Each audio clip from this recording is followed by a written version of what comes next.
Hej vänner, willkommen to NØGLEN. Scusate il periodo di assenza, ma ne avevo veramente bisogno perché era stato, e lo è tuttora, un periodo piuttosto intenso per quanto riguarda le cose da fare, quindi ho approfittato di questo periodo pasquale, però ora sono tornato, sono stato ad Oslo e ho dato un videino da pubblicare che vi farò vedere per una Oslo, diciamo, chill, relaxing, qualcosa da fare, insomma, poi lo scoprirete. Qui invece parlo finalmente anche in video del mio progetto riguardante la musica delle isole Faroe. Faroe Islands, volevo dirla in danese sbagliato. Ve ne avevo parlato in questo articolo qua, che tra l'altro sta avendo un successo interessante, non me l'aspettavo, che comunque quando l'ho condiviso su Instagram mi sono arrivati anche dei consigli musicali da ascoltare. L'ho apprezzato molto, quindi in realtà certifica quello che io dico nell'articolo, ovvero che la musica faroese sta avendo un grande successo internazionale, ne ha parlato anche il Guardian, e questo vi fa capire appunto quanto l'interesse verso la musica di questo piccolo arcipelago autonomo danese sia grande. Con molti degli artisti, sia che ho intervistato, che in realtà sono due gli artisti, molti, con i due artisti che ho intervistato, il primo dei quali esce oggi, ma anche leggendo, tutti sono concordi nel dire che Faroe are a singing nation, ovvero una nazione cantante, perché tutti questi artisti conoscono nella loro vita, cioè la quasi totalità delle loro conoscenze suonano strumenti musicali che può essere anche la propria voce. C'è una casa discografica, la Tutle, con cui è nata questa collaborazione, tramite agenzie ovviamente. Sono legati tutti questi artisti e basti pensare che su circa 50.000 abitanti, anzi meno di 50.000 abitanti, l'unica scuola di musica del paese ha 2.000 iscritti. Sono tantissimi in rapporto alla popolazione. Quindi spero che questo progetto vi piaccia e vi possa far conoscere qualcosa di nuovo. Iniziamo con la mia intervista, la mia chiacchieratina dei piaceri, di quelle che piacciono a me, con Marius Ziska, il cui nuovo album, Room, è uscito nelle scorse settimane. Io l'avevo ascoltato in anteprima, me l'avevano mandato, molto bello, tutto in faroese, però potete trovare anche le traduzioni in inglese. Ed è bello che un artista comunque conosciuto al di fuori, no, del suo arcipelago, perché comunque sarà in tour a fine maggio in Danimarca, a Copenaghen e Aarhus, è stato o andrà, non mi ricordo, comunque è stato anche negli Stati Uniti dove ha un suo certo seguito. È bello che porti avanti la sua lingua, sia orgoglioso di cantare nella sua lingua, cosa che mi ha detto gli viene molto naturale e lo aiuta a esprimere meglio quello che vuole dire nelle canzoni. Per cui bando alle ciance, adesso vi lascio a questa intervista, vi invito ad ascoltare l'album, iscrivetevi al canale se non l'avete ancora fatto, attivate la campanellina per non perdere nessun contenuto, a maggior ragione visitate il sito www.noglen.eu e iscrivetevi a tutti i vari social, tra cui il gruppo Facebook Danimarchizziamoci se volete avere informazioni sulla Danimarca. Lo gestisco insieme a Lucy, Giada e Anastasio, oppure Telegram se volete essere aggiornati in diretta praticamente appena escono su tutti gli articoli e avere altre info sulla Scandinavia. E ora direi che possiamo cominciare e grazie, noi ci vediamo al prossimo video. Ciao!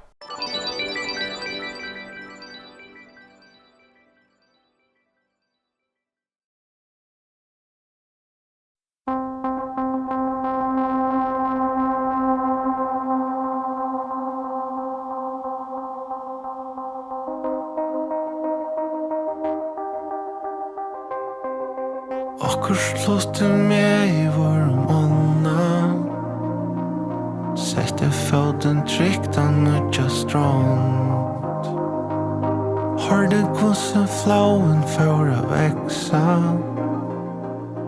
Lossna våt hoans vänna barn. Okay, we are here with Marius Ziska. Is correct the pronunciation? That is correct, Marius Ziska, yeah. Okay, thanks for giving me your time. We are here to talk about your new album, Room.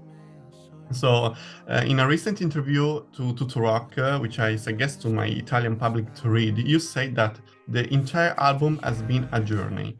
And what kind of journey represents your work? Well, it is always a journey to make an album, I think. And this journey was, it was during a lot of lockdown time. So many of the songs are written while I was kind of isolated. And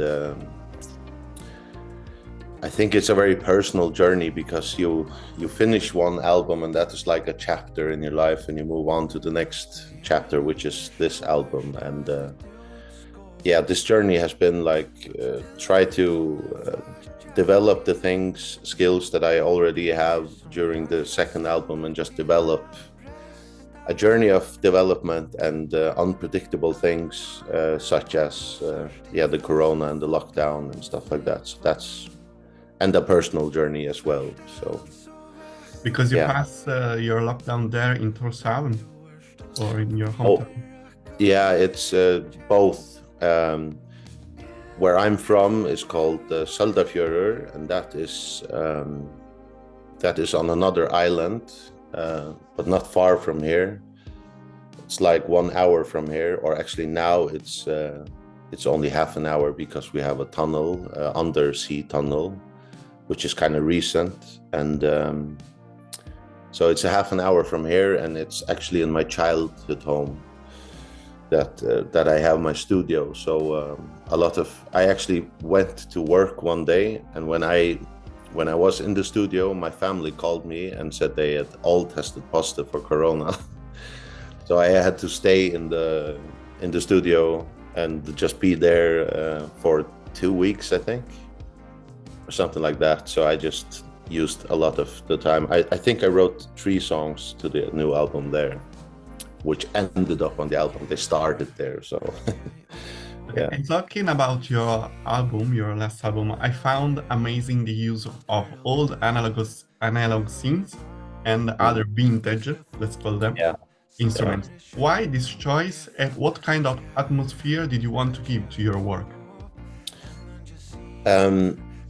The analog things are because that it is kind of an obsession, and it's very fun to work with, and it's very unpredictable as well, because they have like there always happens lots of unpredictable stuff when you're messing with analog stuff. And also the guy who was a very good friend of mine, who was kind of the main producer for this album, is called Mikael Black. He collects vintage stuff such as Space Echoes and Junos and old analog synths. I do that as well. I have some, so it is more like this. We're kind of nerds when it comes to that, and why not use the gear that you have? So that is just a part of the process, I think, and it's also just nice to try out stuff with old stuff, analog stuff. Yeah.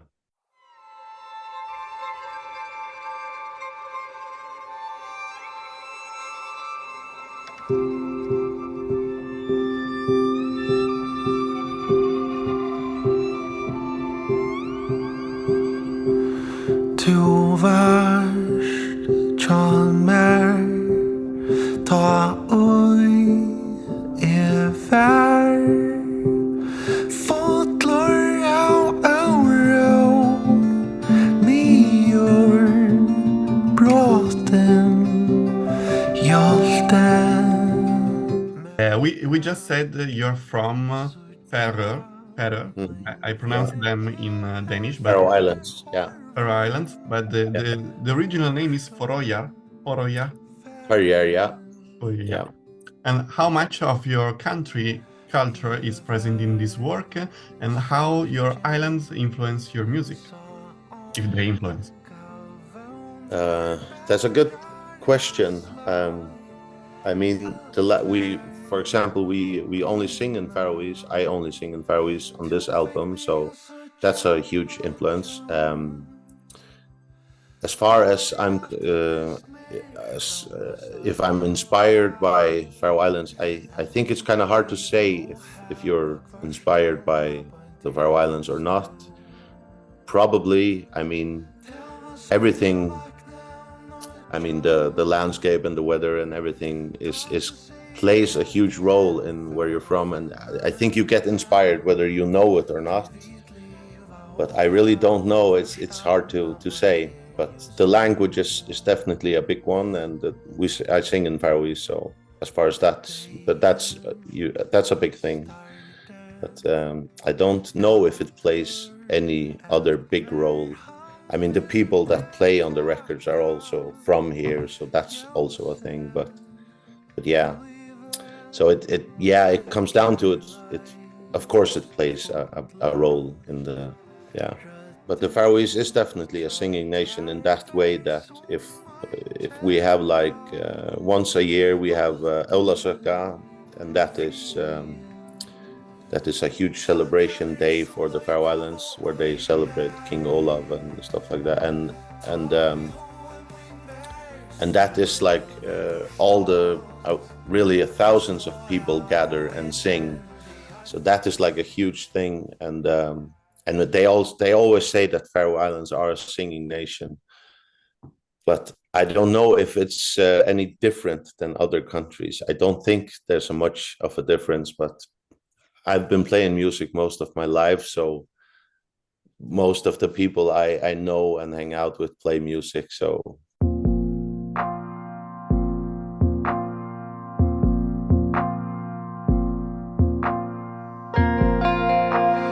Leide mer nøyan heim Her I halda ta saman Finni her öll moine svær Yeah, I mean, when I listen to music in, for example, Danish or Icelandic, or I hear somebody sing in their native, for me it's more interesting. And also when we write music and we write in Faroese, it feels more honest. And it feels like you're not repeating stuff that has already been done, and it also has a sound to it. So once I started singing in Faroese and writing in Faroese, it's kind of hard to go back to sing in English, because it feels more natural, and it feels like you can say some things that are closer to your heart than you can say in a third or fourth language. So for us it's a plus, and yeah, we really enjoy it, and I believe that it's a strength. Yeah. Wonderful. This is the answer I wanted to hear. Yeah. Okay, my favorite tracks of your new album are Falli ti Jardar, Yeah. Yeah. and the opening one, Sigja av Nigium. I'm Yeah. sorry for my pronunciation. Yeah, but it's good that you try.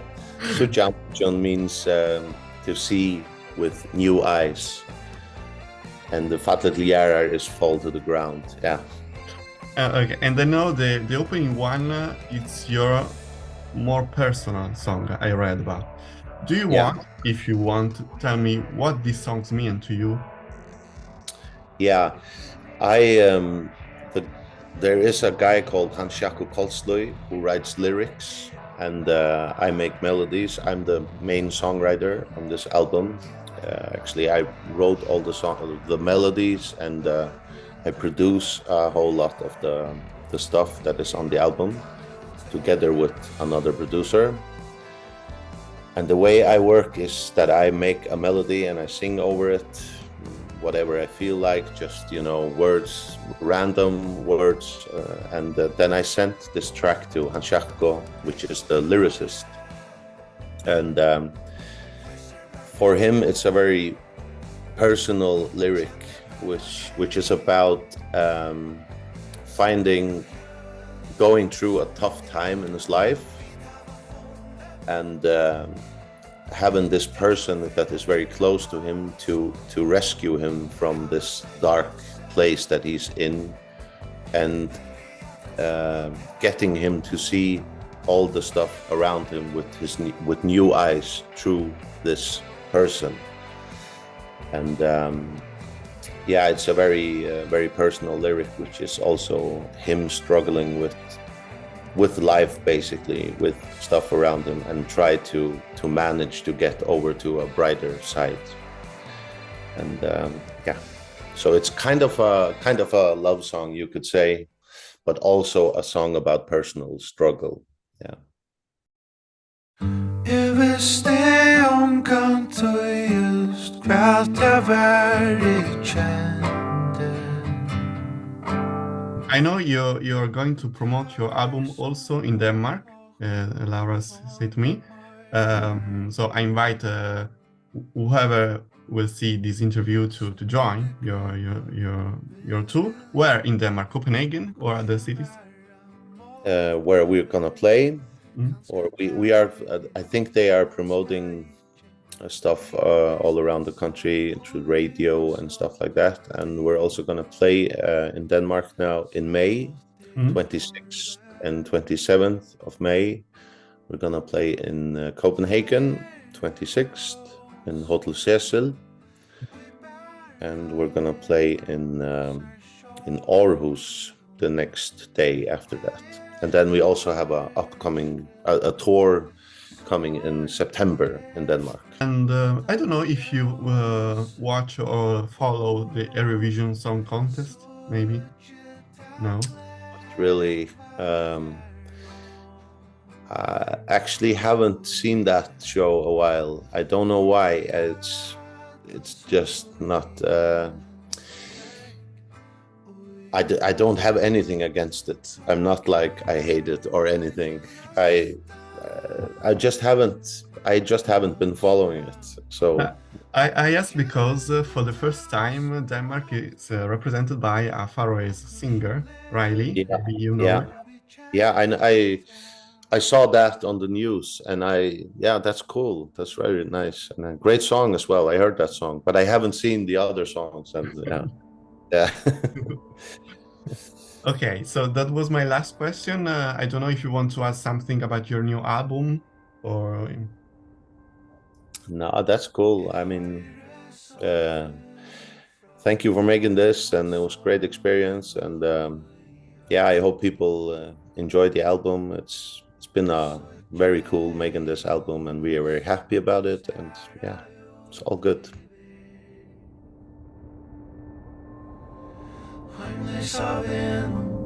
Horven vi den og for igjen ta leisa grøn som i time mian te boja efter en frelsar av skall